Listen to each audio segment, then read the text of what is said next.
तो यहाँ पे मैंने लाइनिंग की डबल फैब्रिक इसे मैंने फोल्ड किया है, देखिए इस तरीके से। अभी हम नीचे वाला घेर कट करेंगे। तो यहाँ पे हमें वेस्ट का 4th भाग निकालना होगा।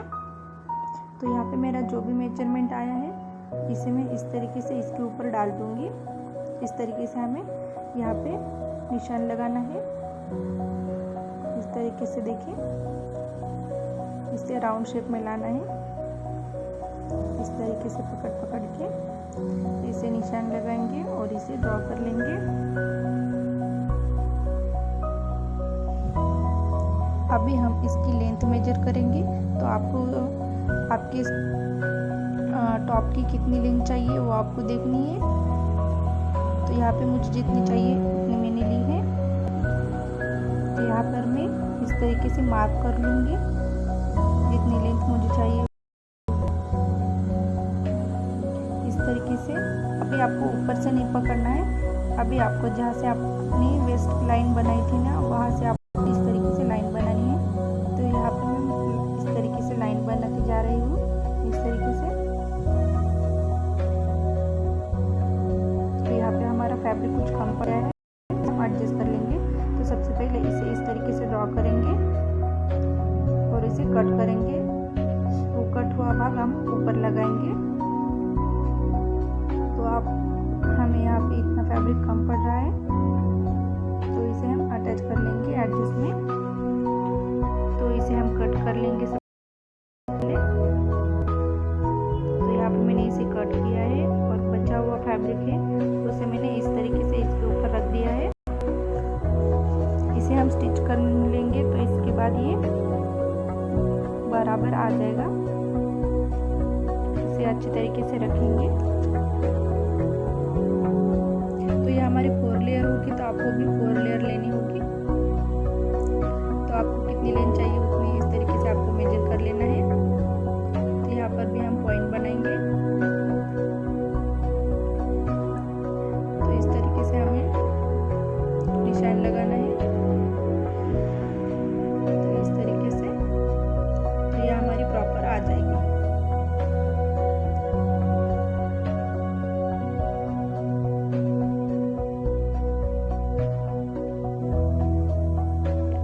हमारे नीचे वाले पार्ट की ड्राफ्टिंग हो चुकी है। अभी हम इसे कटिंग करेंगे।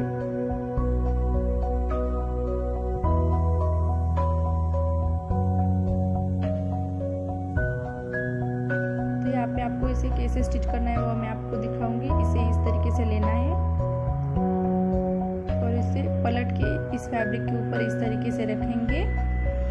इस तरीके से रख के इसके ऊपर आपको स्टिच लगानी है। फिर इसके बाद इसे इस तरीके से करना है। तो ये आपने अब हो जाएगा। तो ऊपर वाला भी पार्ट कट कर लेंगे।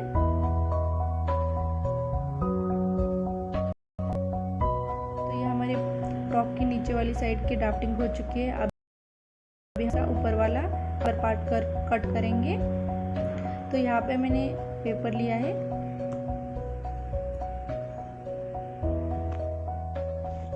तो यहाँ पे आपको शोल्डर का हाफ लेना है। तो यहाँ पे मेरा शोल्डर का हाफ है 7 इंचेस। तो जितना मैंने शोल्डर के लिए लिया है उतना ही मैं आर्म होल के लिए भी रखूँगी। तो यहाँ पे मैं आर्म होल के लिए 7 इंचेस मार्क करूँगी और इसे सीधा कर लेंगे। वहाँ से हमें नीचे में चेस्ट का 4th पार्ट लेना है। तो यहाँ पे मेरा जितना भी मेजरमेंट आया है वहाँ पे मैं एक पॉइंट बना दूँगी और 2 इंचेस हमारे यहाँ पे सिलाई मार्जिन के लिए छोड़ दूँगी। तो इसे भी हम इस तरीके से सीधा कर लेंगे। तो यहाँ पे मैं इसकी लेंथ ले रही हूँ 14 इंचेस। तो यहाँ पे मैं इसकी लेंथ का पॉइंट बनाऊंगी, मार्क कर लूँगी। यहाँ से हमें वेस्ट का 4th पार्ट लेना है। जितना भी मेरा मेजरमेंट आया है वहाँ पे मैं इस तरीके से मार्क कर लूँगी। उसके बाद 2 इंचेस मार्जिन के लिए ऐड करेंगे। तो ये दोनों पॉइंट हमें इस तरीके से मिलाने होंगे। तो इसे भी मिला देंगे। और यहाँ पे हमें आर्म होल के लिए 1.5 इंचेस का एक पॉइंट बनाएंगे और इसे राउंड शेप दे देंगे। इस तरीके से कर्व शेप दे देना है। एक हमारा फ्रंट का और एक हमारा बैक का होगा। तो यहाँ पे मैं 3.5 इंचेस का शोल्डर रखूँगी। तो ये 3 इंचेस का आ जाएगा।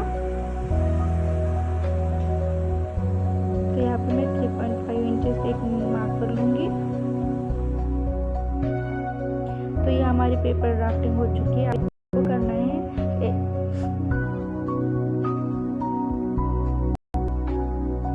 इसी तरीके से आपको ऊपर वाले फैब्रिक में इसी तरीके से कट करना है, लेकिन उसका बैक वाला नेक 1 इंचेस का रखना है और फ्रंट वाला नेक 3 इंचेस का रखना है। अभी हम ये लाइनिंग कैसे कट करनी है मैं आपको इस पेपर पे बताऊंगी। तो यहाँ पे मैं जो मुझे नेक की डीपनेस चाहिए थी लाइनिंग के लिए, तो मुझे यहाँ पे 6.5 इंचेस की डीपनेस चाहिए थी। तो यहाँ पे मैंने 6.5 पे एक निशान लगाया है और देखिए ये हमारी शोल्डर लाइन है, तो वहाँ से मैं यहाँ पे मैं 6 इंचेस पे एक मार्क कर लूँगी। शोल्डर की लाइन के बराबर होनी चाहिए, तो यहाँ पे मैं 6 इंचेस पे मार्क कर लूँगी इस तरीके से। ये हमारी सीधी लाइन होनी चाहिए और इस तरीके से अभी आपको इसको इस तरीके से आर्म होल से इसे शेपिंग दे देंगे। ये हमारी लाइनिंग की कटिंग हो चुकी है। आपको ऊपर वाले फैब्रिक की कटिंग कैसी करनी है मैंने तो आपको बता दिया है। तो ये हमारी लाइनिंग की कटिंग हो चुकी है। तो इसे लाइनिंग के ऊपर रखेंगे इस तरीके से और सिंपली हमें इसको ट्रेस कर लेना है।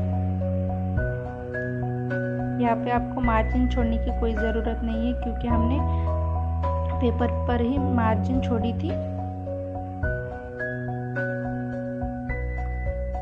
इस तरीके से आपको ट्रेस कर लेना है।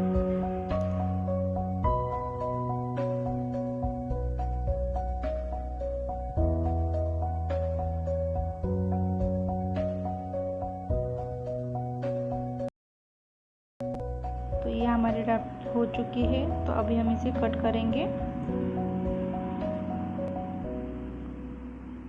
इसे हम कट करेंगे। तो कट हो जाने के बाद इसे मैंने ओपन किया है, तो ये कुछ इस तरीके से दिखेगा। देखिए इस तरीके से मैंने 2 पार्ट्स कट किए हैं। अभी हम इसमें स्ट्रिप्स लगाएंगे इस तरीके से। तो स्ट्रिप्स कैसे लगानी है मैं आपको बताऊंगी। यहाँ पे मैंने 2 इंचेस की स्ट्रिप्स निकाली है। देखिए मैंने ये पाइपिंग की है, डबल फोल्ड करके स्टिच किया है, वो आप कैसे करना है मैं बताऊंगी। तो यहाँ पे मैंने 2 इंचेस की स्ट्रिप्स निकाली है। इसे इस तरीके से रखेंगे। इस तरीके से रखते हुए हमको स्टिच लगानी है इस तरीके से। इसके ऊपर देखिए मैंने स्टिच लगाई है। अभी हम इसको फोल्ड करेंगे, इस तरीके से फोल्ड करेंगे। जैसे हमारी स्टिचिंग है इसे फोल्ड करेंगे।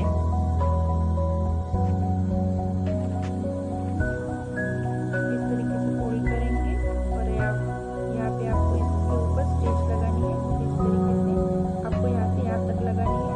ऊपर कैसे लगानी है मैं बताऊंगी। ऊपर में आपको डबल फोल्ड करके स्टिच कर देना है सिंपली इस तरीके से। इस तरीके से आपको स्टिच करना है, लेकिन वो आपको 6 इंचेस रखनी है।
कैसे स्टिच करना है फिर से एक बार। तो यहाँ पे हम आपको नेक में उस तरीके से करनी है। उसके बाद इस तरीके से इसे पकड़ लेंगे। इससे पकड़कर आपको इसके ऊपर स्टिच लगानी है। स्टिच लगाने के बाद इसे फोल्ड करेंगे और नीचे वाली साइड में फोल्ड करके इस तरीके से स्टिच लगानी है फिर से एक बार। तो ये हमारे डबल फोल्ड हो जाएगी। आपको इस साइड जैसे किया उस दूसरी साइड पे वैसे ही करना है। तो देखिए यहाँ पे मैंने दोनों साइड इस तरीके से किया है। अभी हम ऊपर वाला पार्ट देखेंगे। तो यहाँ पर भी मैंने ऊपर वाले साइड में भी उसी तरीके से पाइपिंग की है। मैंने फ्रंट नेक 1 इंचेस का रखा है, सॉरी 2 इंचेस का रखा है और बैक नेक 1 इंचेस का रखा है। तो अभी हम इसकी शोल्डर स्टिच करेंगे। तो यहाँ पे मैंने इसकी शोल्डर स्टिच की है। अभी हम इसमें लाइनिंग अटैच करेंगे। तो इसके लिए इसे ओपन करेंगे। ओपन हो जाने के बाद आपको अपनी लाइनिंग लेनी है और इसके ऊपर रख देनी है इस तरीके से। लाइनिंग को सिर्फ आपको शोल्डर स्टिच करना है, बाकी कुछ नहीं स्टिच करेंगे। तो यहाँ पे मैंने 6 इंचेस की स्ट्रिप्स स्टिच की थी ना, उसका मिड पॉइंट निकाल लिया है और उसके ऊपर शोल्डर को अच्छी तरीके से रखा है। इस तरीके से रखेंगे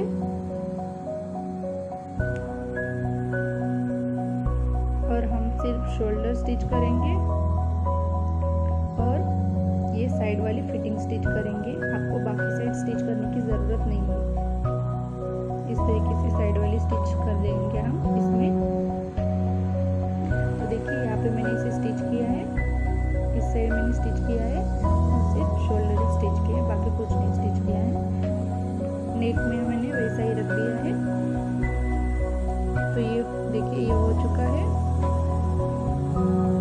अभी हम स्लीव कट करेंगे। तो स्लीव कट करने के लिए यहाँ पे मैंने स्लीव की लेंथ ली है 22 इंचेस। तो ये मेरा बचा हुआ फैब्रिक है, तो उसी में से मैं स्लीव निकालूंगी। तो इसे हम फोल्ड करेंगे इस तरीके से, अच्छे तरीके से फोल्ड करेंगे। तो ये वाली जो ओपन साइड है हम स्लीव के ऊपर रखेंगे ऊपर, और नीचे वाली साइड हमारे कोई भी स्टिचिंग नहीं आएगी। तो मैं आपको बताऊंगी कैसा करना है। तो यहाँ पे मैंने आर्म होल के लिए 8 इंचेस पे मार्क करना है। तो यहाँ पे मैं 8 इंचेस पे मार्क करूंगी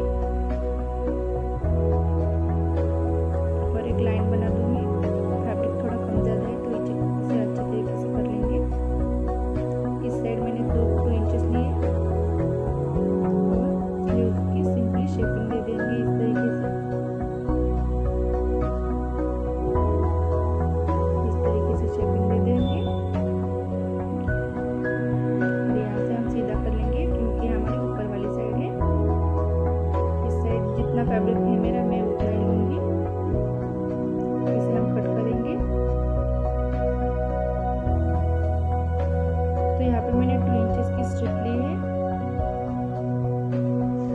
हम स्लीव को अटैच करेंगे। तो स्लीव का फ्रंट वाला साइड है, तो इसे इस तरीके से रखेंगे, इसे स्टिच कर लेंगे। तो यहाँ पे मैंने इसे स्टिच किया है, देखिए स्टिच करके देखिए इसे मैंने स्टिच किया है। अभी हम इसमें पिको ऐड करेंगे, सॉरी इलास्टिक ऐड करेंगे। तो मेरे हाथ का मेजरमेंट ले रही हूँ मैं, तो जितना भी आया है उतना मैं कट कर लूँगी। जहाँ से हमने वो 2 इंचेस की स्ट्रिप्स अटैच की है उसी पर हम इसे इलास्टिक को इस तरीके से खींचते हुए लगाएंगे। और यहाँ मैंने स्लीव्स में साइड में पिको कर लिया है क्योंकि ऑर्गेन्जा फैब्रिक है तो इसके धागे धागे निकल सकते हैं। तो यहाँ पे मैंने फोल्ड नहीं किया है, स्टिच किया, पिको किया है। तो देखिए हमारे इलास्टिक लग चुके हैं। देखिए कितना अच्छा फ्लेयर आया है इसका, और ये मेरे स्लीव्स को भी अच्छी तरीके से बैठ रही है, देखिए। तो अभी हम स्लीव्स अटैच करेंगे। तो यहाँ पे मैंने साइड स्टिचिंग लगा ली है।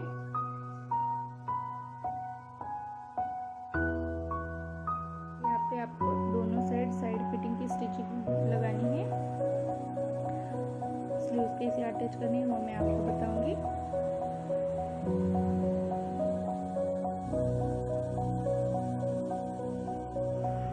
इसे ओपन कर लेंगे।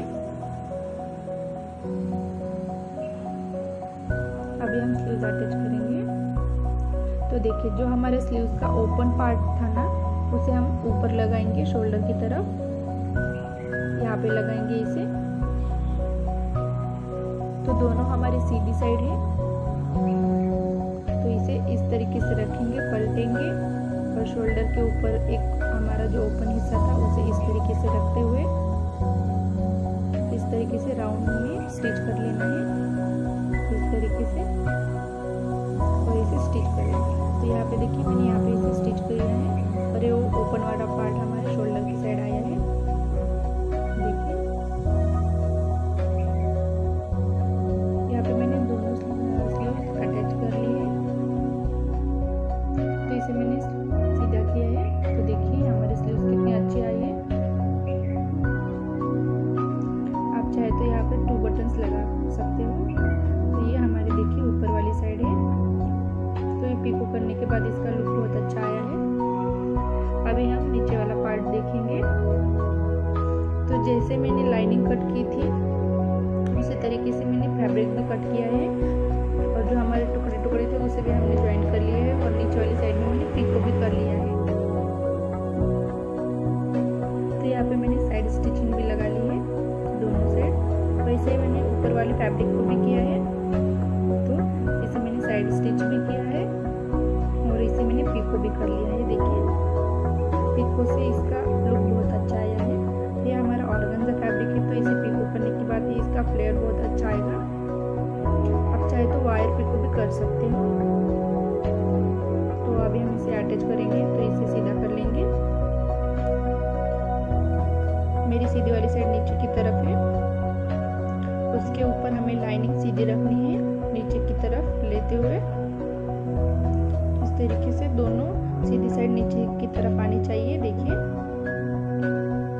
जहाँ पे हमने साइड में फिटिंग लगाई थी, स्टिच लगाई थी, वहाँ से दोनों फैब्रिक को अच्छी तरीके से पकड़ेंगे, इस तरीके से करेंगे। और यहाँ पे आपको इसका राउंड स्टिच करना है। ये दोनों साइड हमारी सीधी है। इस तरीके से आपको पकड़ पकड़ के इसका राउंड स्टिच करना है, ताकि आपको जोड़ते समय या अड़चन ना आए इसमें से कोई। इस तरीके से आपको स्टिच करना है। तो देखिए इसे मैंने ज्वाइन कर लिया है। अभी हम ऊपर वाला पार्ट लगाएंगे, तो इसे हम सीधा करेंगे। तो देखिए इसका फ्लेयर कितना अच्छा है पिको हो जाने के बाद। अभी हम ऊपर वाला पार्ट ज्वाइन करेंगे। तो ये हमारा नीचे वाला पार्ट भी सीधी साइड है और ऊपर वाला पार्ट भी सीधी साइड है। उसे इस तरीके से लेंगे, दोनों साइड हमारी सीधी साइड है।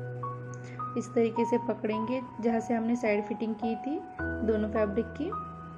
तो इसे इस तरीके से पकड़ेंगे, पकड़ के आपको इस तरीके से आपको स्टिच लगानी है। आप चाहे तो इसे उल्टा करके भी स्टिच लगा सकते हो, मैं आपको यहाँ पे बता रही हूँ। तो इस तरीके से आपको सही से स्टिच लगानी है।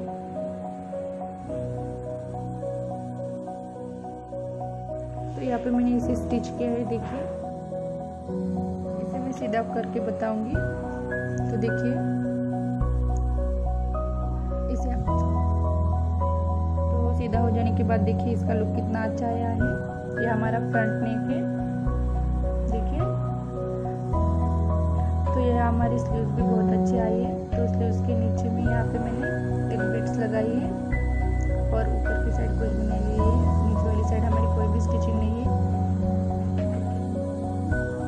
तो यहाँ पे मैंने एक बिट्स लगाए हैं। आप चाहे तो ऊपर के सेंटर में एक बिट्स लगा सकते हो स्लीव्स के। तो यहाँ पे मैंने एक ही रखी है, तो आप चाहे तो यहाँ पे बीच में एक लगा सकते हो। तो दूसरी साइड में मैंने वैसे ही किया है। और देखिए नीचे वाली साइड में कितना अच्छा फ्लेयर आया है। तो ये पिको करने के बाद बहुत अच्छा फ्लेयर आया है। देखिए ये ऑर्गेन्जा फैब्रिक है, तो ये पिको करने के बाद इसका बहुत अच्छा लुक आता है। हमारा ड्रेस बन के रेडी हो चुका है। देखिए